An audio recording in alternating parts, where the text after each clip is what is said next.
নমস্কার বন্ধুরা, তোমরা সবাই তো নিশ্চয়ই খুব ভালো আছো। আজকে বেশ কয়েকদিন পরে মাঝখানে সময় পাইনি নয়, অন্য কাজে ব্যস্ত ছিলাম। সময় তো ছিল, সময় কেন থাকবে না, অন্য কাজে ব্যস্ত ছিলাম।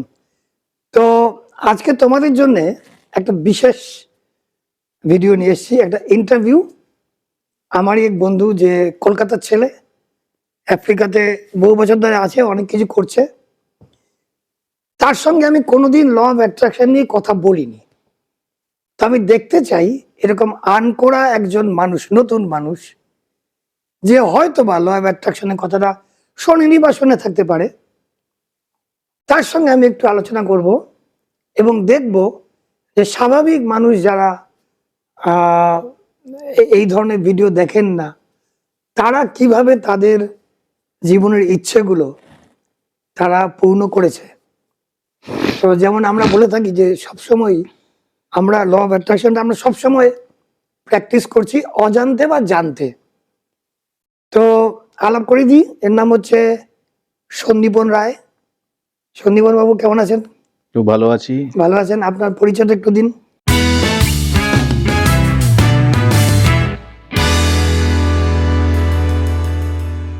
নমস্কার, আমার নাম সন্দীপন রায়। আমি নমস্কার। কলকাতার বাসিন্দা, বাট এই মুহূর্তে চাকরি সূত্রে আমি জাম্বিয়া লুসাগাতে থাকি লাস্ট 5.5 বছর। আমি চাকরি সূত্রেই এসছি এখানে। সাম অ্যাডভার্টাইজমেন্ট দেখে এসছিলাম, অ্যাপ্লাই করেছিলাম। বাই গড গ্রেস আমি চান্স পাই। এখানে আমি একটা মাল্টিন্যাশনাল কোম্পানিকে হেডিং করি ইন্টার কান্ট্রিতে। বাহ। আগামী দিনে আমি এখানে ফর লং আমি এখানে থাকতে চাই। আমি অ্যাকচুয়ালি আমার কারণটাও এখানে আসার কি, আফ্রিকার আদার কান্ট্রিকেও আমার দেখা, not only Zambia one of the best company. So priority হিসাবে আমি এখানে আগে চলে এসেছি। তারপরে আদার কান্ট্রি আমার যাওয়ার ইচ্ছা আছে। আফ্রিকা আরও ভালো ভালো কান্ট্রি আছে, তো সেই সূত্রে আমি এখনো এখানে আছি। আচ্ছা, এবার কতগুলি কথা আমি জিজ্ঞেস করব, আপনি যতটুকু জানেন, যেভাবে জানেন সেটার জবাব দেবেন। আপনার কি মনে হয় আপনার বয়স এখন মোটামুটি 40-45 বা সেরকম হবে? তো আপনার কি, আপনি যা যা চেয়েছেন জীবনে সব পূর্ণ হয়েছে?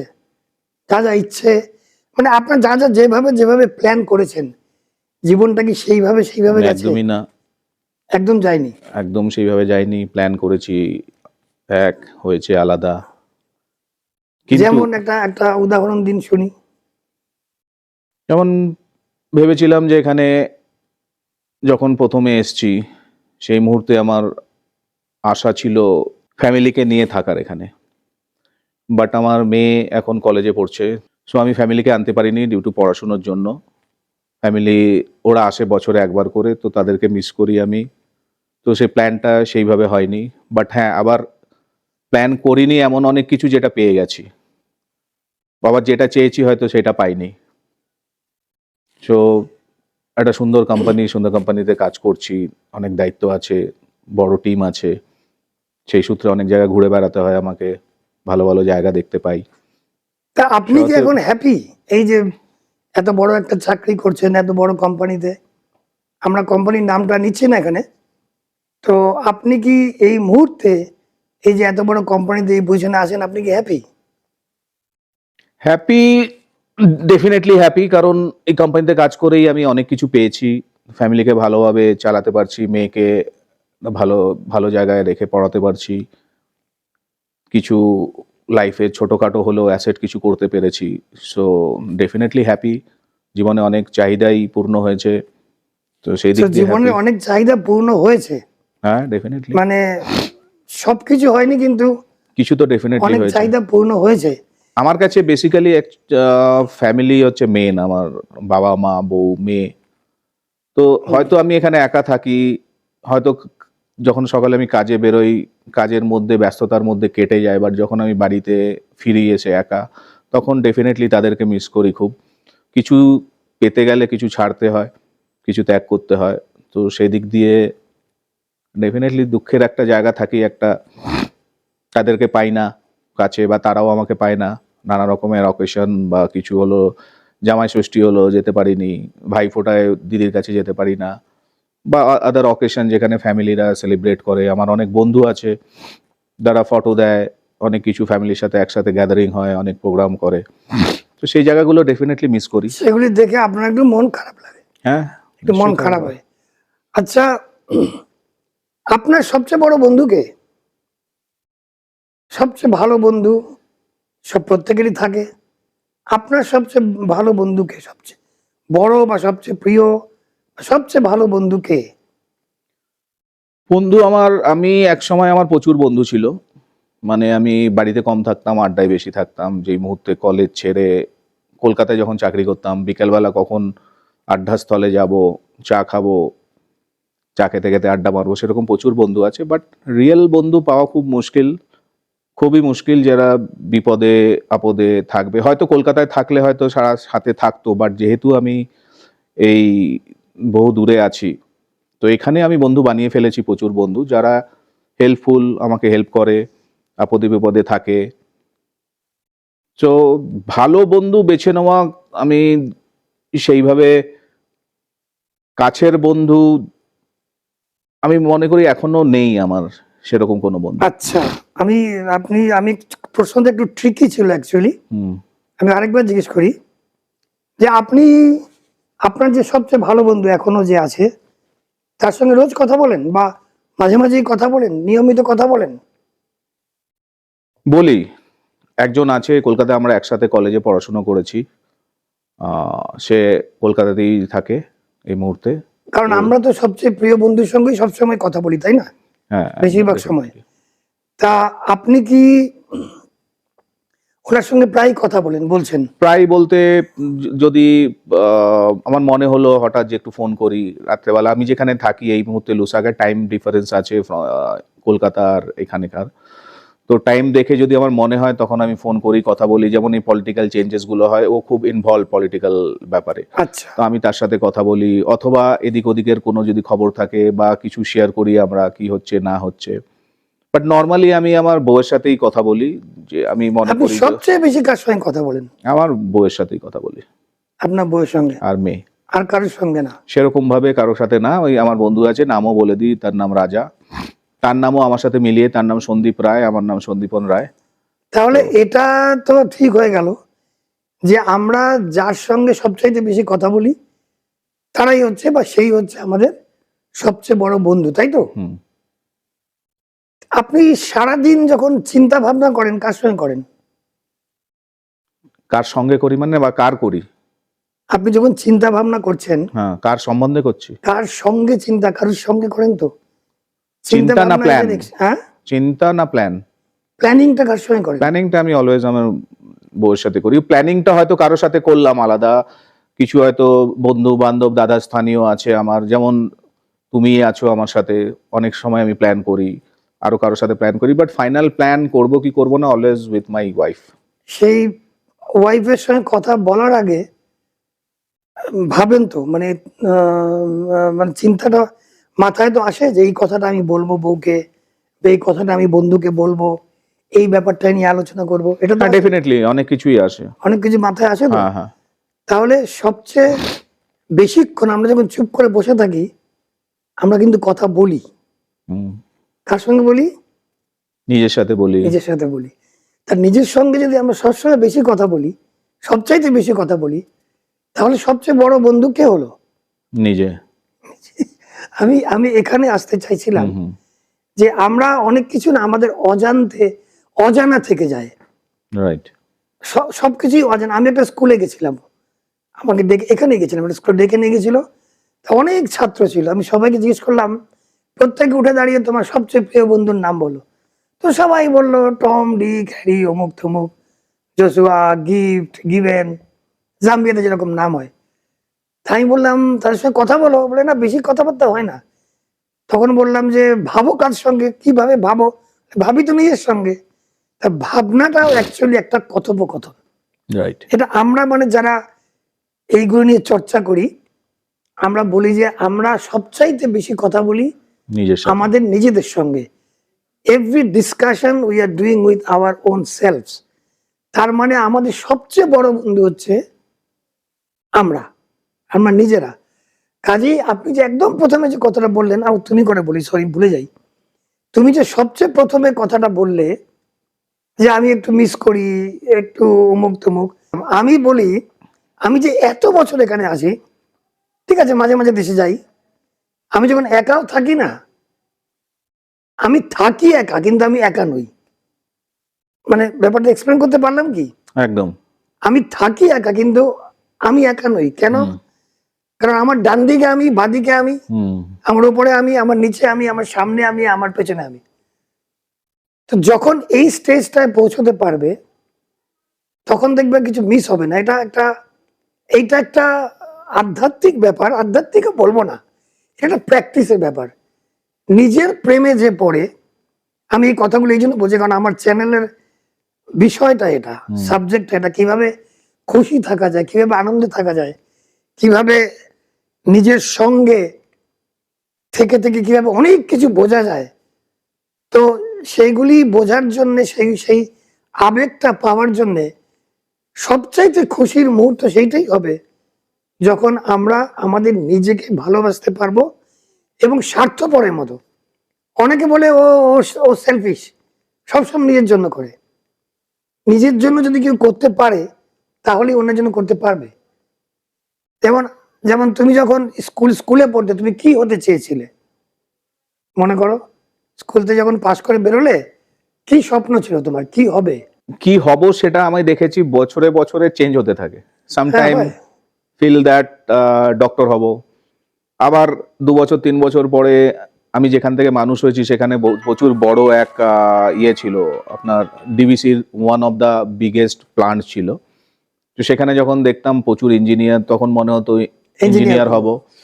তো বয়স অনুযায়ী এই স্বপ্ন বা কি হব সেটা চেঞ্জ হতে থেকেছে। যে তুমি কি বিশ্বাস করো যে তুমি যখন যে জিনিসটা চাও সেই জিনিসটা কোনো না কোনো দিন পেয়েই যাও, যদি বিশ্বাস করে যাও? একদম, এটা কি হয়? একদম। হ্যাঁ, উদাহরণ দিচ্ছিলাম, একজন বন্ধুর কথা বা কারোর কথা মনে পড়ছিল, হঠাৎ করে দেখলে একটা ফোন এলো, তারই ফোন এলো।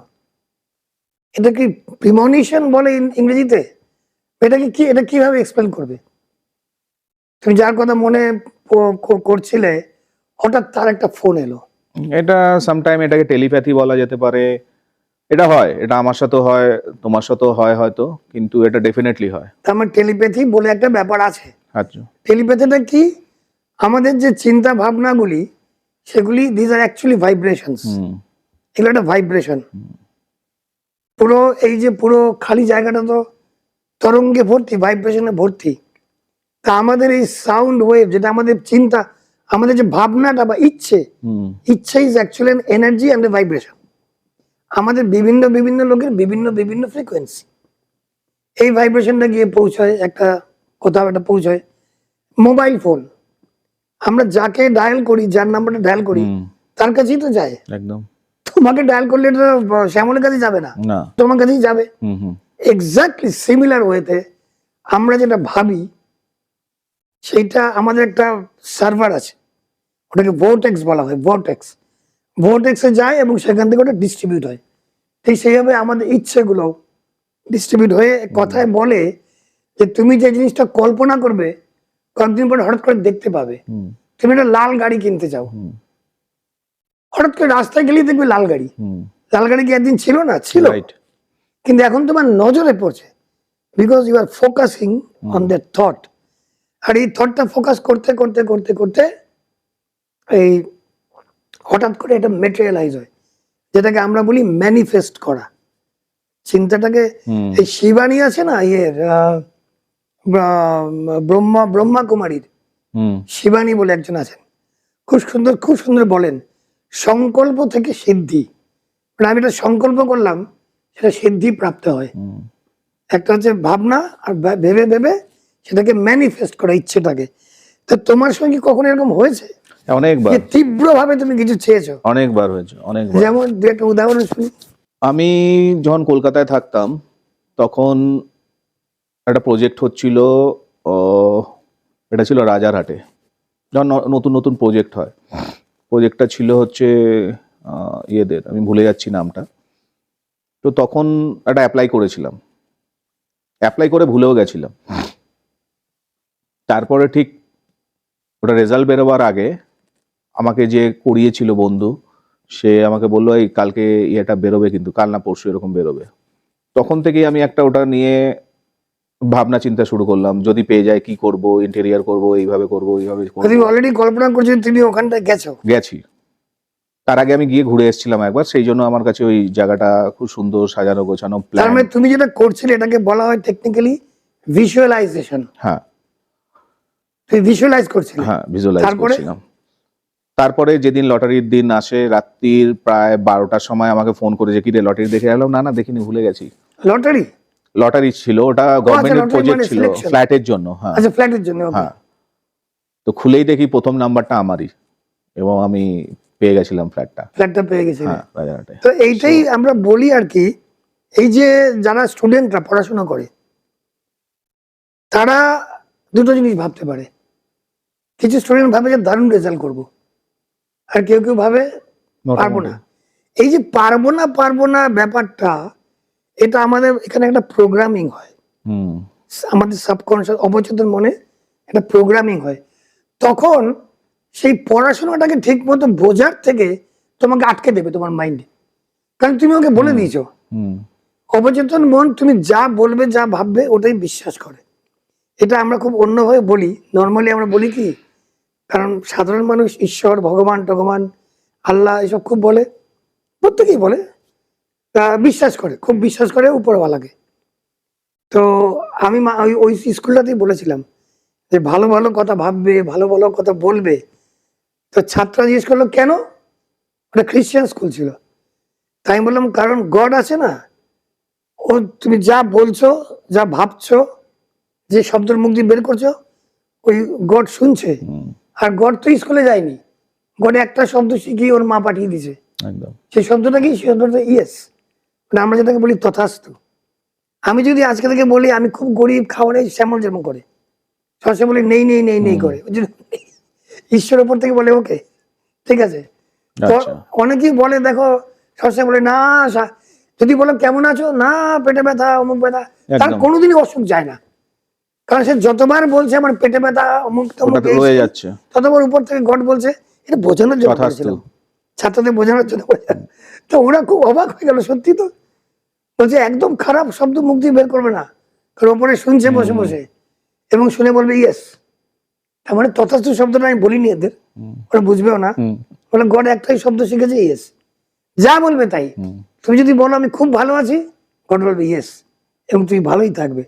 তো আমরা এইগুলি নিয়ে একটু চর্চা করি আর কি, আর এছাড়া কিছু না। আচ্ছা, তোমার প্রশ্ন তাহলে বলো। হ্যাঁ, ছোটবেলায় ধরুন বাবা মায়েদের কুণ্ডলী, কি বলে ওটাকে, আমাদের বাচ্চা হ্যাঁ, যেটা বুঝেছি। হয়, সেটা নিয়ে তার মধ্যে দেখা যায় বিদেশ যাত্রা আছে কিনা, হাতের রেখায় দেখে যে বিদেশ যাত্রা আছে কিনা। তো তো তারা খুব, আমার বাবা মা খুব এই জ্যোতিষী ওই জ্যোতিষী যেত, আমিও যেতাম সামহাও। আমার যেই সময় হাত দেখার বয়স যাদের, মানে আমি যদি আই থিঙ্ক একটা বয়সের পরেই গিয়ে হাতের রেখা ফুটে ওঠে। তো আমার হাতে নাকি বিদেশ যাত্রা ছিল না, কিন্তু আমি বিদেশে চাকরি করব, এই করব ওই করব। It was also dream. So it was your dream that time. So এটা কিন্তু সত্যি হয়েছে। সত্যি হয়েছে। আমি কর্মসূত্রে আমেরিকা গেছি, জার্মান গেছি, দুবাই গেছি, এই মুহূর্তে আমি জাম্বিয়াতে আছি। পরবর্তী ডেস্টিনেশন আমি এখনো বলতে তার মানে পারছি ইচ্ছা না। তো পূরণ হয়েছে। হয়েছে। সো দ্যাটস মিন সেখানে বিদেশ যাত্রা ছিল না, বিদেশ ভ্রমণ ছিল এটা না। আমি বলছি, আমি এইগুলোকে ঠিক বিশ্বাস করি না। যদিও আমি হাতে দুটো আংটি পরি, কারণ আমার মা দিয়েছিল বলে খুলতে পারি না, এই স্মৃতি রেখে দিয়েছি। কিন্তু একটা ব্যাপার আছে, জন্মের সময়ের সঙ্গে গ্রহ নক্ষত্রের কোনো যোগ হয়তো আছে, বাট হ্যাভিং সেড দ্যাট, আমি যেটা বলতে চাই, আমি ভাগ্য ব্যাপারটাতে বিশ্বাস করি না। ভাগ্যে লেখা আছে, কপালে লেখা আছে, এটা আমি একেবারে বিশ্বাস করি না। বিকজ আই বিলিভ আমি আমার ভাবনা চিন্তা দিয়ে আমার ভাগ্য বানাতে পারি। এটা আমি খুব মানে কঠোরভাবে বিশ্বাস করি যে আমি আমার ভাগ্য আমি বানাতে পারি, বদলানো যায়, 100% বদলানো যায়। এই যে তোমার এখানে যে ছিল না, লেখা ছিল না বলছো বিদেশ যাত্রার, লেখা নাই থাকতে পারে। ওটা সত্যি মিথ্যে সম্বন্ধে আমার কোনো মতামত নেই, কারণ আমি এগুলি করি না। হ্যাঁ, যদি বললাম এই আংটি দুটো পড়ে আছে কারণ মা দিয়েছিল বলে, তাহলে আমি খুলে ফেলতাম। আমরা বা আমি বিশ্বাস করি যে আমরা ভেবে ভেবে ভেবে ভেবে, একটা গল্প বলি, ডক্টর জো ডিসপেন্সা, খুব বড় লেখক, প্রচুর বই আছে বাজারে ওর। আচ্ছা, ডক্টর জো ডিসপেন্সা এমন একটা অ্যাক্সিডেন্ট হলো যখন ওর 23-24 বছর বয়স, এমন অ্যাক্সিডেন্ট হলো শুয়ে গেল পুরো, মেরুদণ্ডের উপরে অনেকগুলো ফ্র্যাকচার ট্যাকচার অনেক কিছু হলো। তো ডাক্তার বললো তুমি তো আর কোনোদিন চলতে চলতে পারবে না। এটা কিন্তু সত্যি ঘটনা, শুনলে অদ্ভুত লাগবে। এরকম অনেক গল্প আমি জানি যেগুলো প্রত্যেকটা সত্যি, নিজেরা লিখেছে। তো জো ডিসপেন্সা বললো কি ঠিক আছে আমার তো আর দিন টিন নেই, তো আমি নিজে চেষ্টা করতে চাই। একটা বাড়ি ভাড়া করে ওখানে গেল এবং রোজ সকাল থেকে সারা দিন ভিজুয়ালাইজ করতে ভালো হয়ে গেছে এবং নিজে বলতো, লিখতো আমি খুব ভালো আছি, আমার খুব শক্ত করে রোগের নাম টাম লিখতো না, এই যে ভেঙে গেছে ঠিক হয়ে গেছে এমন লিখতো না। উনি লিখতেন যে আমি খুব ভালো আছি, আমার খুব শক্তি, আমি রোজ সকালে উঠে দৌড়ই, এসব লিখতো। After about 120 days he started walking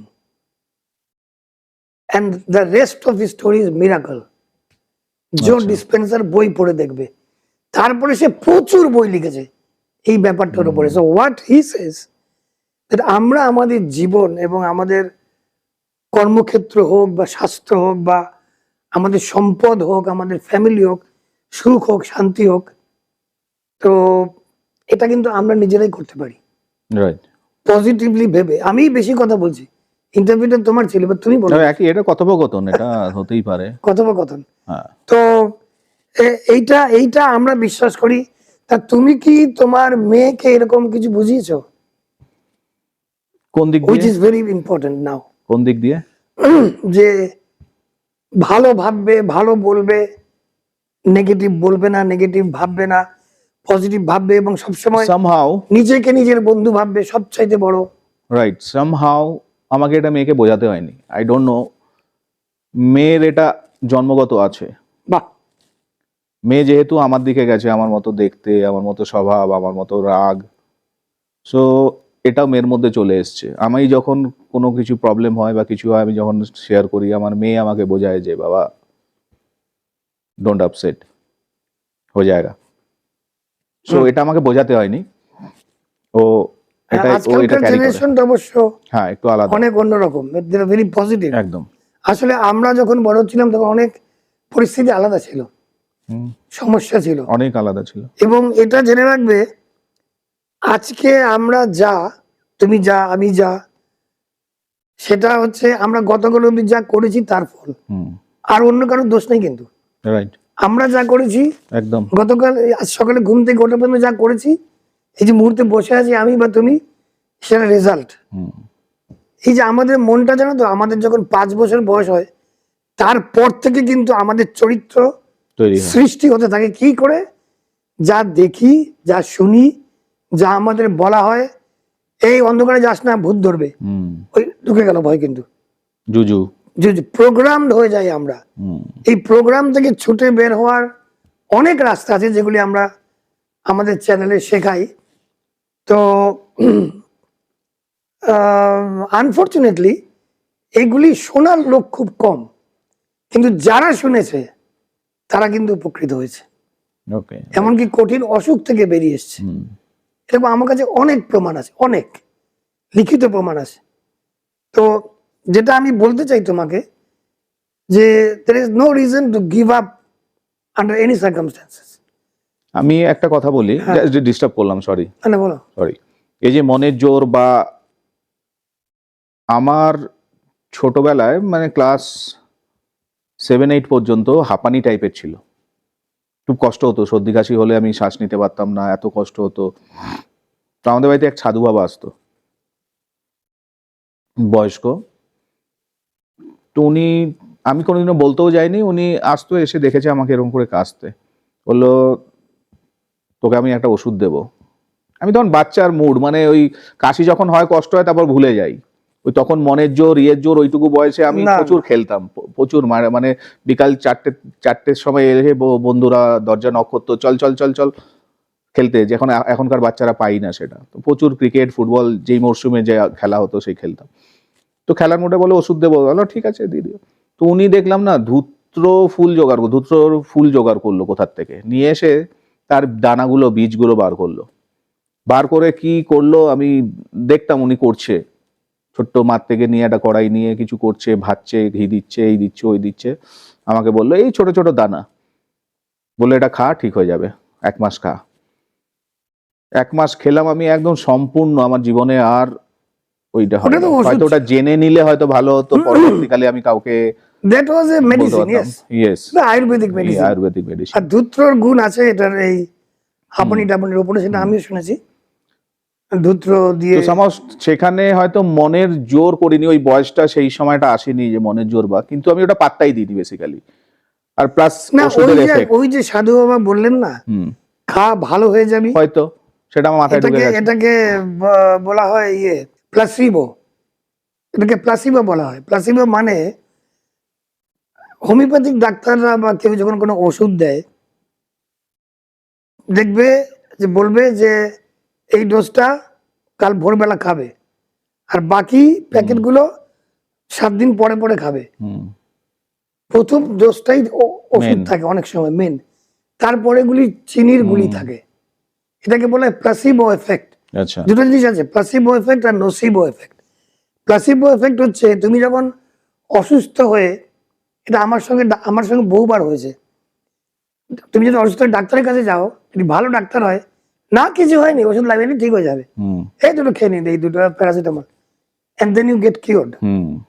কিছু কিছু ডাক্তার আছে, কোনো ডাক্তার খুব কম সংখ্যায় অবশ্য, কোনো ডাক্তারই ভয় দেখায় না, কিন্তু কোনো ডাক্তার বলে খুব সিরিয়াস ব্যাপারটা, রাইট, তখন তোমার মনটা কিন্তু একটু ভেঙে যায়। রাইট। বাট ডাক্তারের কাছ থেকে বেরিয়ে আসলে দেখবে 99% ডাক্তার সেরকমই, দেখবে তুমি অলরেডি ভালো হয়ে গেছো। আমি যখন ওই হোটেলটা চালাতাম, শনি রবি, আমি তখন এইসব জিনিস জানতাম না, শনি রবি আমি খুব ডিপ্রেশনে ভুগতাম, আমার মনে তো অসুখ হয়েছে, কত টেস্ট সব ঠিক আছে। তখন এইখানে এক ডাক্তারের কাছে গেলাম, ডক্টর নামটা বলেছি, ডক্টর শাহ বোধহয়, CFB-তে।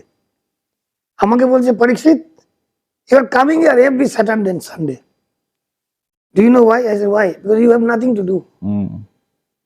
তোর কোনো কাজ নেই শনি রবিবারে, তুই এখানে আজ, তোর তখন তো অস্থিরতা লাগে, কাজে কর্মে থাক, ভালো হয়ে যাবে। তো অ্যাকচুয়ালি ভালো হয়ে গেলাম এই কথা শোনার পরে। আর হতো না, কিন্তু তারপরে আবার বছর পরে ফিরে এলো, মানে আমি একটা মেন্টাল ডিপ্রেশন, অ্যাংজাইটি অ্যাটাক মারাত্মক ভাবে হতো। আমি শুধু ভাবতাম আমি মারা যাবো, অসুখ হয়েছে আমার। কি অসুখ আর কেউ খুঁজে পায় না, সব টেস্ট করালাম, ইন্ডিয়া গেলাম, ডাক্তার বন্ধু বান্ধব আছে, পরে আমাকে বলতো যে এই আসবি না, বেরো এখান থেকে, ঢুকতে হতো না। একজন ডাক্তার আমাকে বললো যে তুমি যাও ডক্টর পালানের কাছে, সাইকোলজি, আমি সাইকোলজিস্ট, তো কোনো ওষুধ দেবে না, তোমাকে কিছু জিনিস শিখিয়ে দেবে।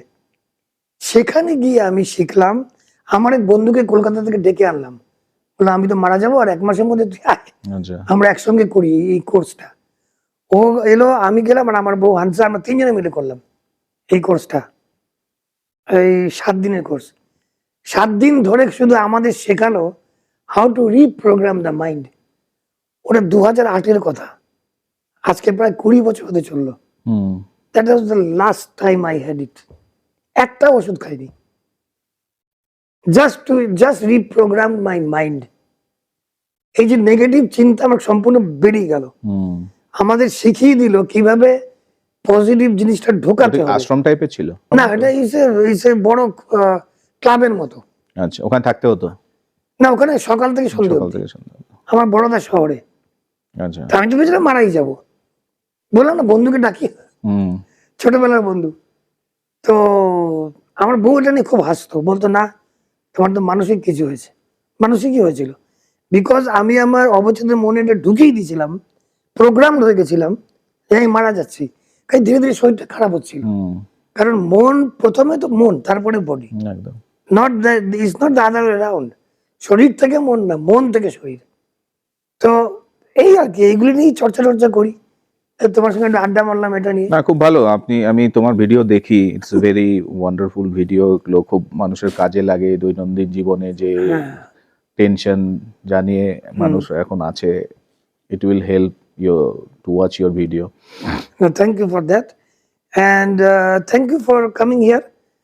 তো বন্ধুরা, আমি জানি না তোমাদের ইন্টারভিউটা কেমন হলো। ইন্টারভিউ না, এটা একটা কথোপকথন ছিল। আমিই বেশি কথা বলেছি বরাবরের মতন, তোমাদের সঙ্গে সবসময় বরবর করে কথা না বলি। না, অনেক কিছু জানা গেল এটাতে।